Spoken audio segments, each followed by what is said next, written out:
What is up, fellow bench warmers? Welcome to your Daily Fantasy Quickie.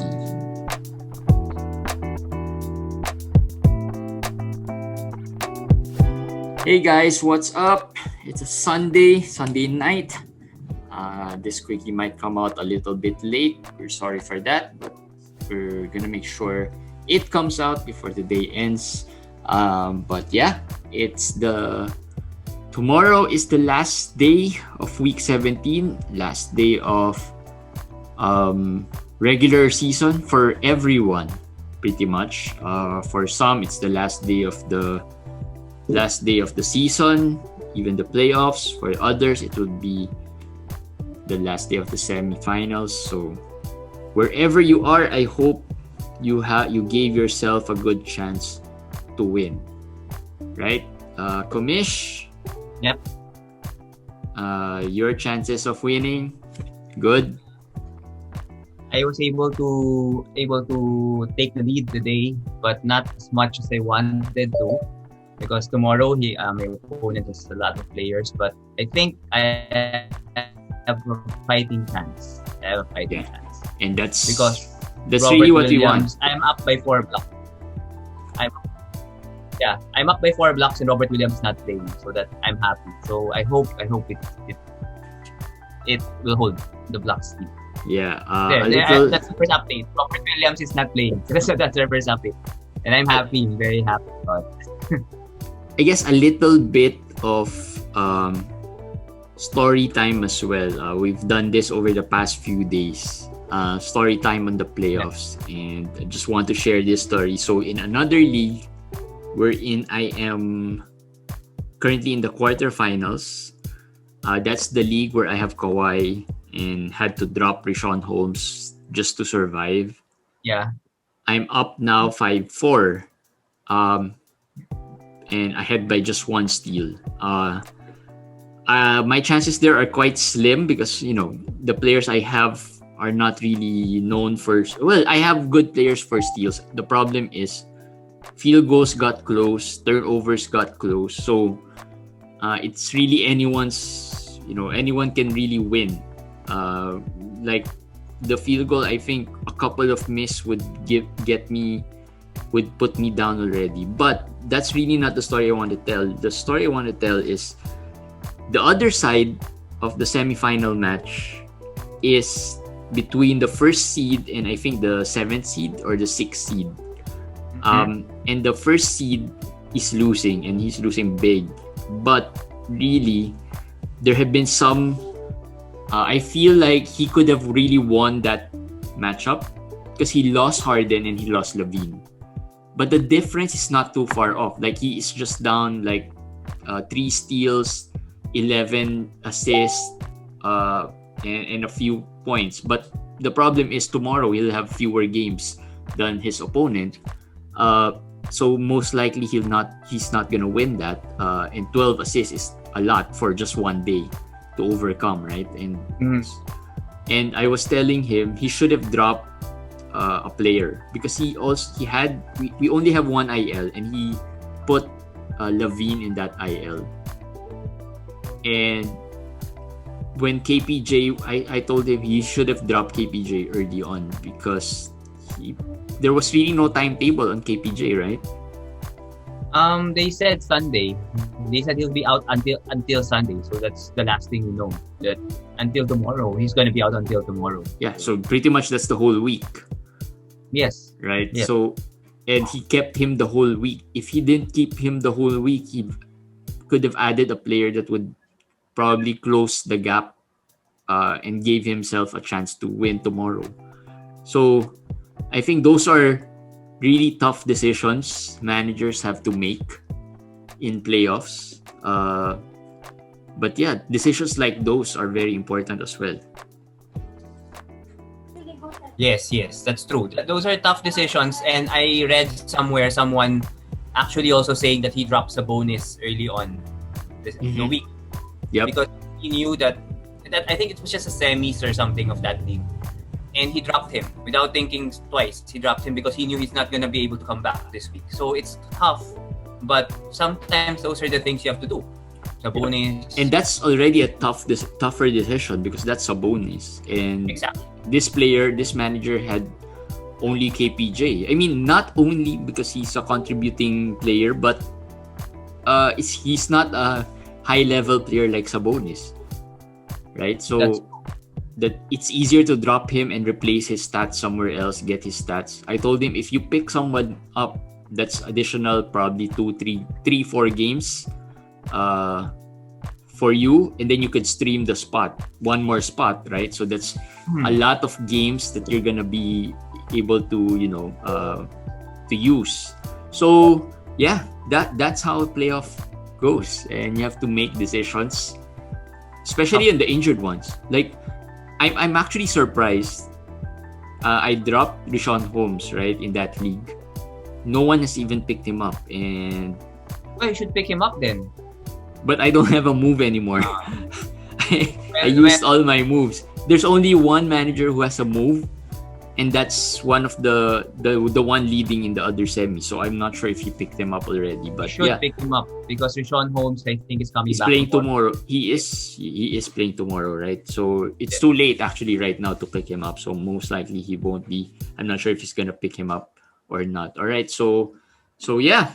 That's story time from the playoffs. Let's talk a little bit more of what happened today. Joel Embiid sat out. Anything to worry about? I don't know, but he was really struggling with his shoulder, even the last game. This is not a back-to-back though, so that is kind of concerning, and it's against Milwaukee, which is a marquee matchup supposedly, right? Yep. So this is kind of concerning for me.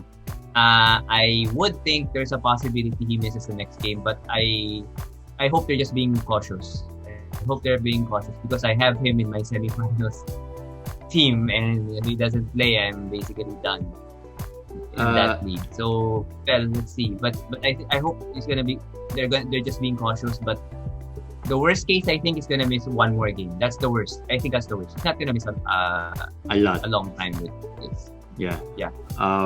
So we'll see what happens there. Christian Wood was also out. I'm not sure if he's IL eligible, but this is going to be a tougher decision, I guess, going into the next week. If you're in your semis, you might have to do the Sabonis decision that I just mentioned.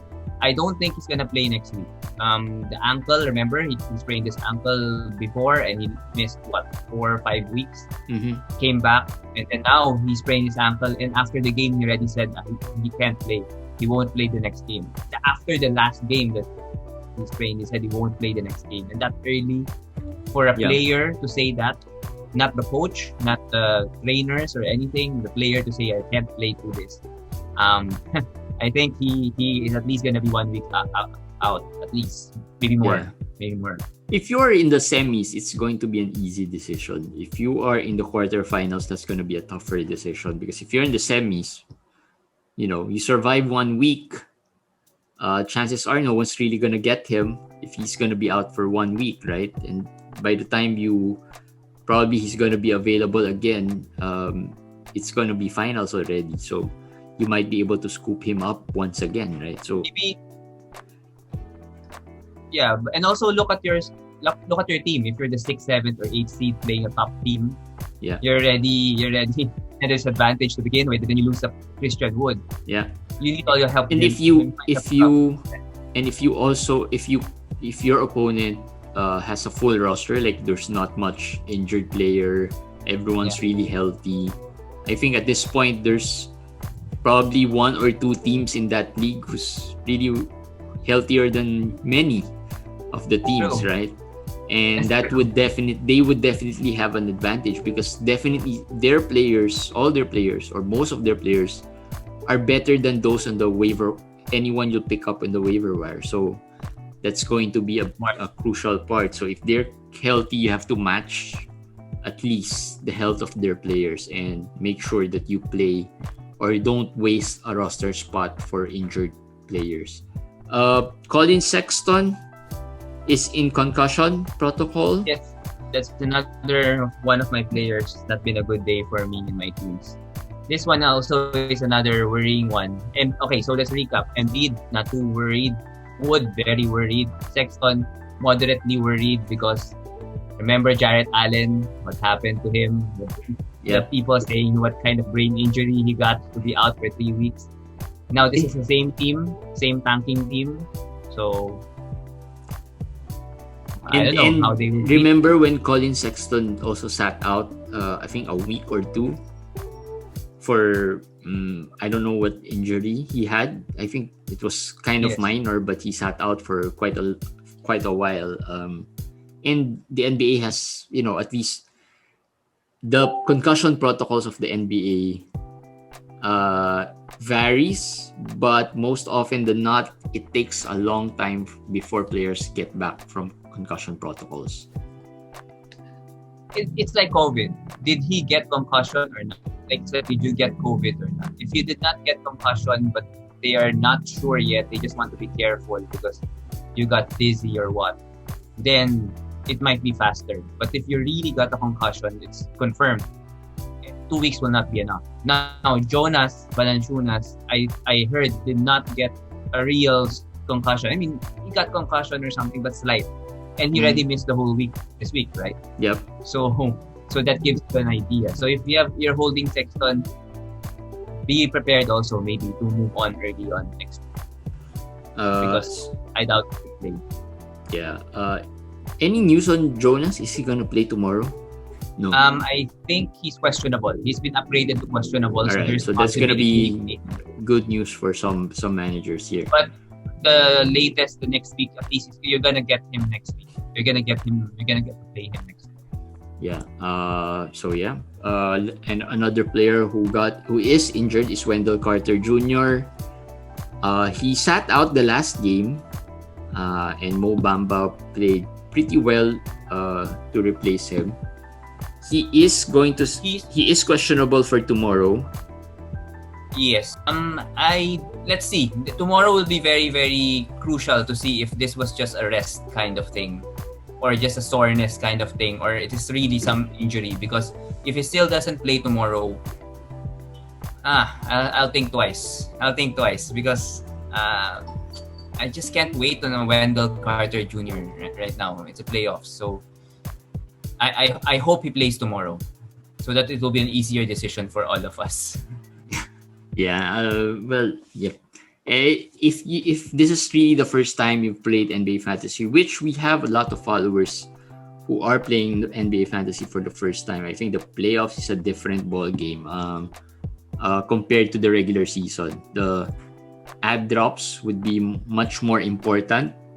The moves would be very important in terms of, making one mistake could cost you the whole week, right? One missed ad or one incorrect ad could cost you the whole week. So, as much as possible, we want more certainty with players, but I guess we have to live with the way things are going. So yeah, Wendell Carter questionable. Let's see if he plays tomorrow. And speaking of waiver wire players who are very important, here are some of our waiver wire recommendations. Let's start with O'Shea Brissett from Indiana. Yes, I hope you were played able well again today. Tomorrow they have another game. And I think the bonus will probably miss tomorrow's game also. O'Shea, I hope he was the best stream this week for me. I mean, if you're able to stream O'Shea, you probably won your week, because especially he has a back-to-back yet today and tomorrow. Tomorrow, yes. So he helps you in points, in rebounds. He got 1 block again, got 3 blocks yesterday, the other game. So you might have 5 to 6 blocks this week also, which is big, very, very big, very, very big for the week. So O'Shea's value is really dependent on Sabonis, right? Yes. In my opinion, but it's dependent on Sabonis. But I think he has played well enough that he might continue to start with Sabonis, even if because he's not a center. He's not a natural center. His height is not even for centers. He's, I think, 6'8", 6'7", yeah. So 6'7". he is not a big player.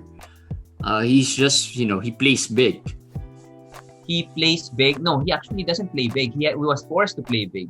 No, I mean the type of game he can play, like he knows how to block shots. He's athletic enough to do that.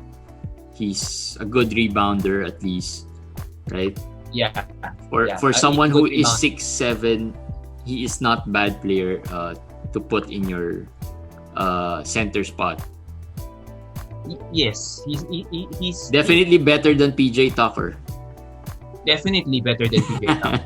who My has point always been in a center slot, right? So Yes. But my point is, if Sabonis comes back sometime next week, I think you can still hold on to O'Shea. I think you can still and hold see on to and see how he plays, I guess. I think he will start. He will continue to start. Jakar Sampson actually came back today and started center. But if Sabonis comes back, Sabonis will start at center, and I doubt Jakar Sampson will play alongside him. I think it's gonna be O'Shea because he has a 3-point shot also, as you said. So O'Shea Brissett should be an ad already if you weren't able to add yet. Maxi Kleber returned to action after missing, I think, a couple of games this week, and he will have a great schedule next week.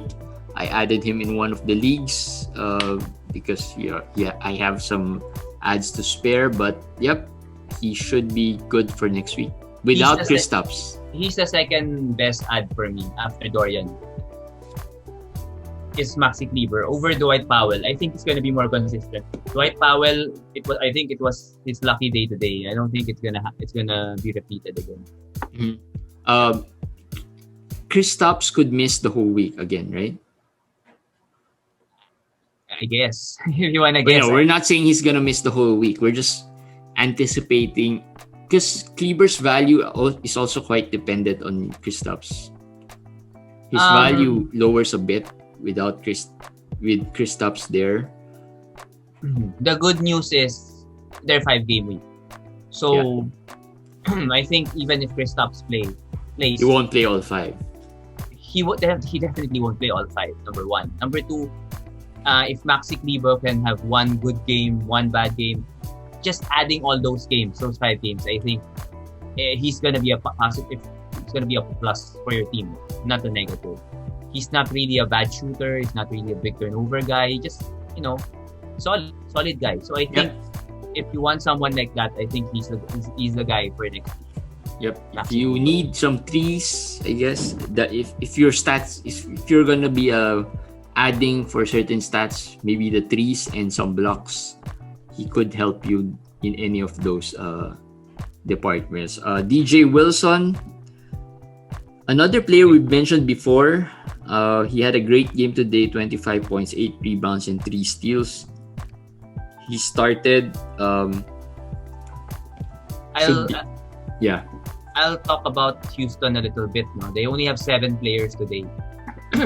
That was how undermanned they are. They didn't play John Wall. They didn't play Daniel House. And I think both of them should be back the next game. Then KPJ. So that will be 10 players. But as long as Wood is out, I have a feeling Wilson can get 25 minutes. So he could be a stream. I'm not saying you add him. But if Wood is out, he can get some value as a stream for rebounds. And this guy can hit 3-pointers also. Yeah. So DJ Wilson is another player you can add, pick up. And the last player in our waiver specials is PJ Dozier. Yeah. Dozier. Talked about him yesterday, I think, or the other day. Yes, because I asked one of our followers to add him yesterday, and we needed the steals, and he got us what? 2, 3? Three steals. 3 steals today. So yeah, and that follower was able to lead by 2 steals, which is a big one going into the last day. Okay, so Denver is also in a big injury slump, injury misfortune. We know they lost Jamal. They traded away Gary Harris. Will Barton has a hamstring strain. Now Aaron Gordon has a knee issue that was being checked on the whole time today, and he didn't play the second half or the whole fourth or whatever. He was sat out. If he's not going to play, Dozier is a very versatile guy. He can play point, he can play shooting, he can play small forward.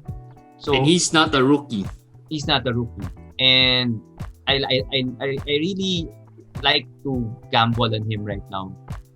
On Dozier, again, Austin Rivers and Campazzo. I think these three different stat sets. Campazzo the assist, Dozier steals and more all around game, and then Austin Rivers for the points and threes. So I think there should be some value there in Denver opening up, especially if Aaron Gordon needs to miss time.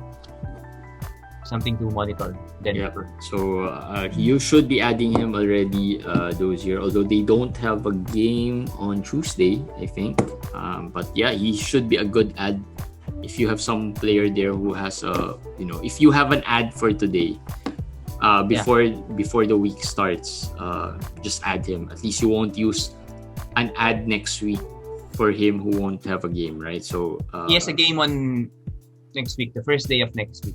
Yes, again. So Tuesday, he has a game on Tuesday. Yes, all right, so perfect. He's gonna be a perfect ad for Tuesday. All right, so that's PJ Dozier. Now let's talk a little bit about Week 18 schedule.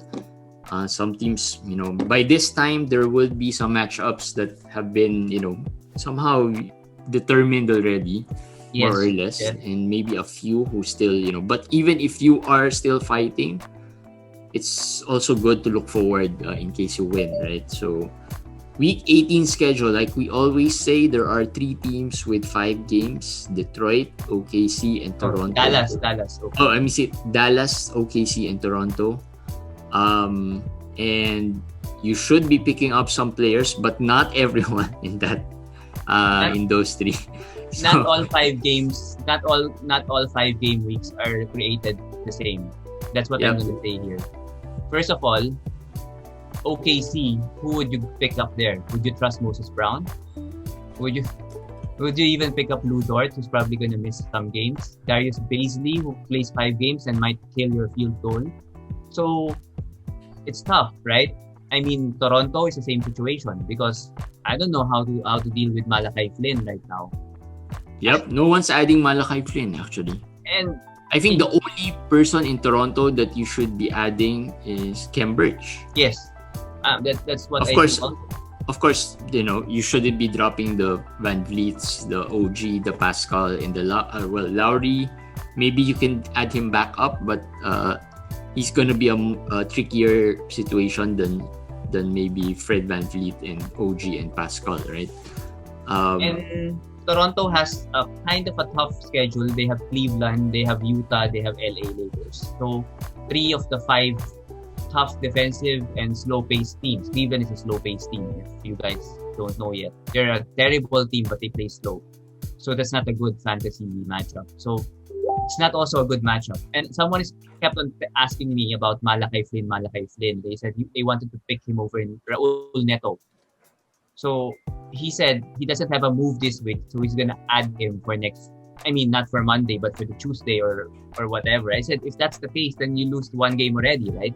Yep. So it's not 5 games already; it's just 4 games. And then, what if Lowry plays that game or the next game, and then Flynn's value will just basically be 2 games for you. So not all 5 game teams are the same. Not just because they're 5 games. And just one thing on Malachi Flynn, the difference between him starting without Van Vliet and Lowry, versus him playing with Van Vliet and Lowry is really far apart, right? Like if Van Vliet and Lowry is playing, he is not usable in fantasy. So you have to weigh that. Even if he has 5 games, those 5 games, could be less than maybe adding a Kleber, right? Or a PJ Dozier who has just 4 games, right? So you have to weigh those. That's what I'm saying that's what I mean when I say you don't add every player from those teams just to get 5 games. You have to pick.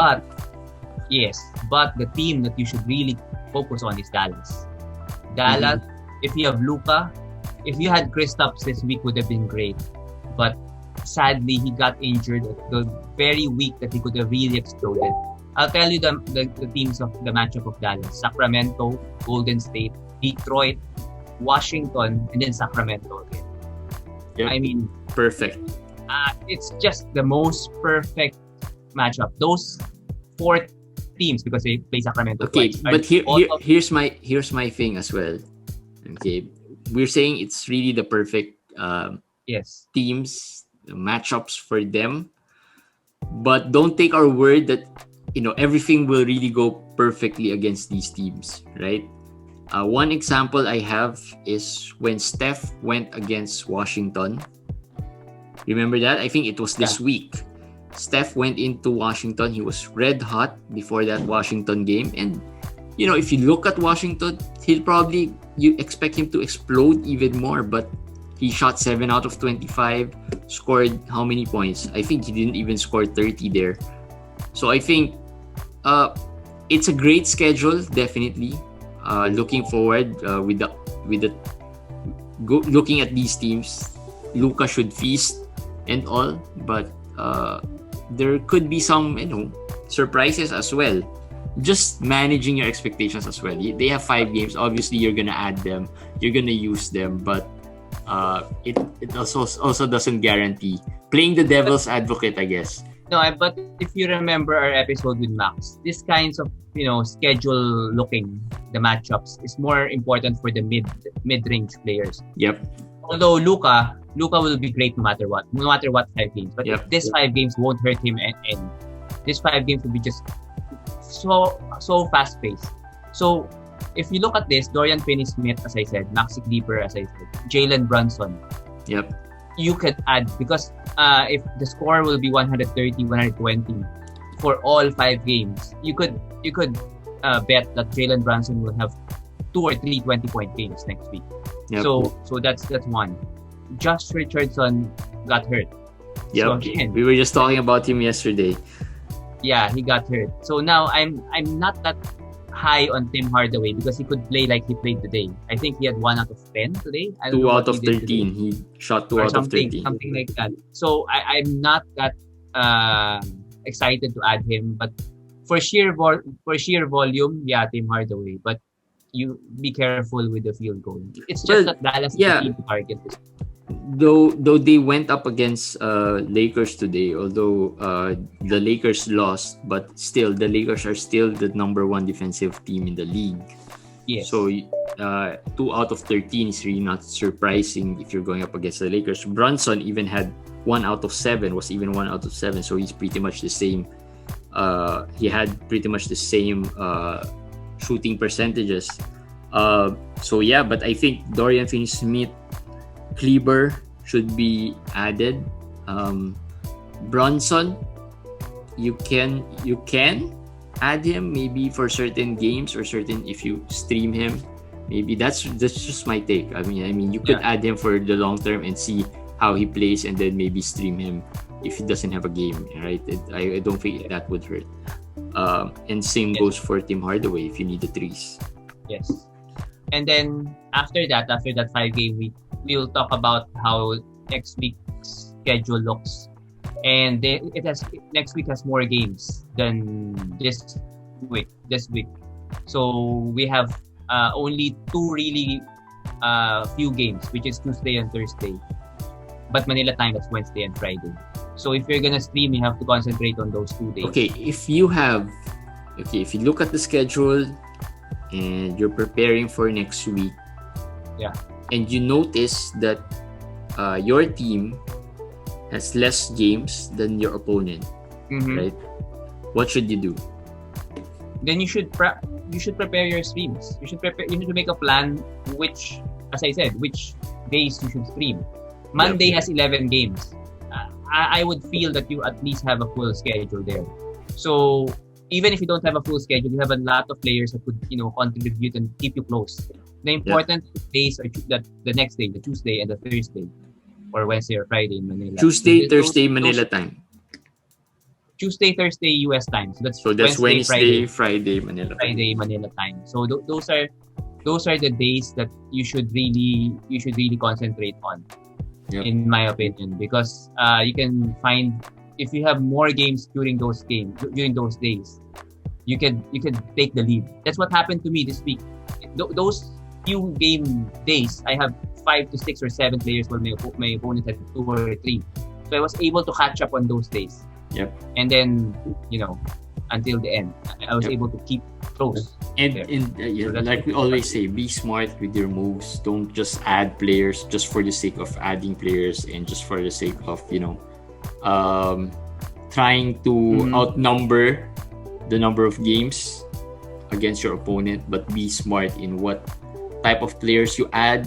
Do they have back-to-backs, right? If they have back-to-backs, then that might be a better add than someone who won't have a back-to-back but is pretty much on the same level. What stats you need, right? If you need steals, blocks, threes, you add players for those. And also I think some this is where I think some managers could make mistakes if they preempt something, like if they add already the player early on because they feel that they're gonna lose threes, and then they add a lot of 3-point shooters, and then when they look at it, it's not really the threes that they really need. It's maybe the steals, or they were a few rebounds short, right? So do not preempt it, overanalyze it as much. Yes. And I think don't, as Jeremy said, don't add too much early on. Yep. Just sometimes I think Wednesday is a full schedule. Wednesday Manila time, right? It's a full schedule. Yes, so, it's a full schedule. Wednesday is a full schedule, and then Wednesday Manila time is the. Are we talking about Manila time? Yeah. Manila time Wednesday is the lean schedule. Wednesday. Oh yeah, sorry. Tuesday is the full schedule. Manila time. Yes. The first day is full schedule. So the first day is full schedule. The third day is full schedule. So then the 5th and 6th days are. So here's what you can do, right? If you have a full schedule on Tuesday, you could and you have a move right now, and you have someone to drop who doesn't have a game on Tuesday, you can add already for Wednesday. Yes. Right? Yes. Add a player who has a game on Wednesday. So you don't have to use that move next week, right? If you have a move today and you know already that you're gonna get in, add the player for Wednesday, and then and by now you should have a head start already, right? Not many would be running and adding those players because they don't have a game, right? They don't have a game on Tuesday, so you'll probably be the first there. And not everyone would think like that as well. Yes, that's true. That's I have done that before also. Preparing for the second day instead of the first day because I have someone that you have to check your schedule already. I mean, every day you have to check every day already and write it down, as we said. So you check can prepare every day and check a day ahead. Like if you can write it down, yes, you can write it down. It's still better to write it down because if you put it in an Excel or no, but if you put it in an Excel file, sometimes you have to open the computer or in your cell phone. Sometimes it's faster if it's just in your pocket and just look at it anytime. A notebook. Yes, I mean, we're old-fashioned. Level 2 fantasy play gameplay already. Milwaukee, by the way, Milwaukee and Houston, but mostly Milwaukee. The 4 days that have the least number of games, Milwaukee has games on all 4. So Bobby Portis, I know he's been dropped. Pick him up because you'll have games on those 4 days that have the least number of games. I don't have anybody else in Milwaukee. I don't trust the other players. But if you need Pat Connaughton, Portis, right? Pat Connaughton. Yeah, Pat Connaughton's, if you need threes and rebounding. Yeah, if you're saving moves, like you only have 3 moves a week, you're allowed 3 moves. Add Pat Connaughton, and that's for 4 days. So that's also okay. Yeah. All right. So that's how you plan out your week 18 schedule. I think Komish posted already the week 18 analysis yesterday. So you could check that out in the Facebook page and find out more about that and how you can plan your week. And just good luck, guys, for this week, tomorrow, Judgment Day, and the start of week 18. And that's our Daily Fantasy Quickie on a Sunday night. Hope you enjoyed this. Hope this was helpful for you guys. And the weekly episode is up with esports E-Gilas members, Real Polog Jr. and Knight Alparaz, the E-Gilas coach. It was a fun interview. It was a fun discussion about NBA 2K. So we personally, I really had fun in that episode. So you can check it out on the audio-only format and on YouTube on Wednesday. We stagger the release of the weekly episodes. All right. So that's it for Daily Fantasy Quickie. We'll see you again tomorrow. Bye, guys. Bye.